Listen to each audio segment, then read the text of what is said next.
Hi, this is the second video about bamboo. I'm going to talk about the different sizes this time. These are bamboo skewers, so you can buy those in the shops in packs of 100, I think. They're pretty pliable and they are strong as well, so you can create structures really quickly with these. And you can probably just use small elastic bands to join these together in a similar method to the last video, where we wrap one way and then we wrap the other way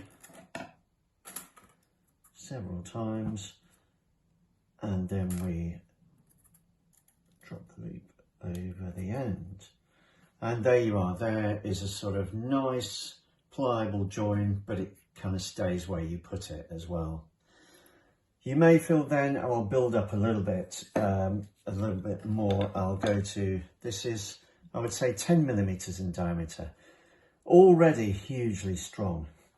And you go back to using the green string then, or the rubber, to join these together. The basic tools, as we've described, the saw is going to be quite important to you. I think when you're sawing bamboo, the important thing is, because the bamboo is made of fibres, so thousands of fibres laid in lines here, if we make a cut halfway through, which I'll demonstrate now,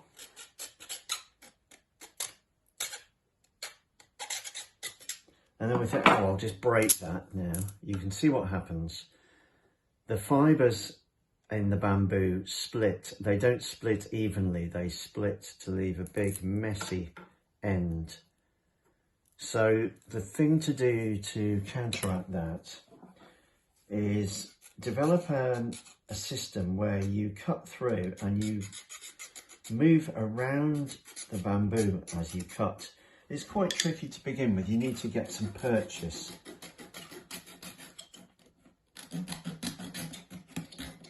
And if it's a new saw blade as well, sometimes they're quite difficult to get to do what you want them to do. So this is certainly something that I would suggest that you leave until you're familiar with joining the bamboo together. Anyway, eventually I'll hack my way through this. And then when we split it, you can see a nice neat split there. The other thing is joining two different sizes of bamboo together. I pre-drilled a hole in this piece of bamboo, which is a good approach. You'll notice where the drill comes through the hole, there is some splitting. Don't worry too much about that. So when you introduce your second piece of bamboo in there, you've already got a really nice joint. And all you have to do then is wrap it with string, as we've seen before. And that is very solid. So these smaller bits are very useful to brace the bigger bits. If you built yourself a tripod and you want some bracing in it, carefully drill some holes through, find the right pieces of bamboo, and the bracing is very easy. We work our way up probably to much bigger diameters of bamboo. These are 25 millimeters, an inch maybe.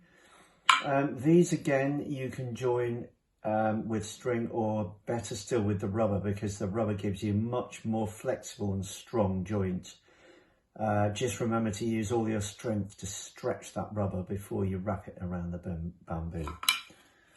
And eventually we get to the sort of maybe, say, 1.5 inches in diameter. You can see here I've drilled through with a flat bit, a bigger drill bit, and I've used some other sort of rubber there that's even stronger than cycle inner tubes. This is very tough rubber to create a really bulletproof joint.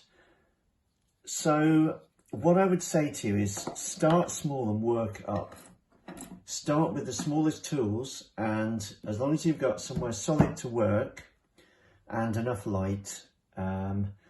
One more thing I should mention, just the dust that's generated when you're sawing the bamboo, it's not really very good for you if you inhale it.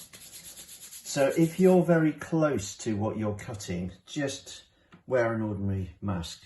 A COVID mask would be fine, just to stop those fine particles. And every so often, just get rid of them into a pile and off your workstation, just so that they're not hanging about. So I think that concludes our second small video. I'll talk to you again soon.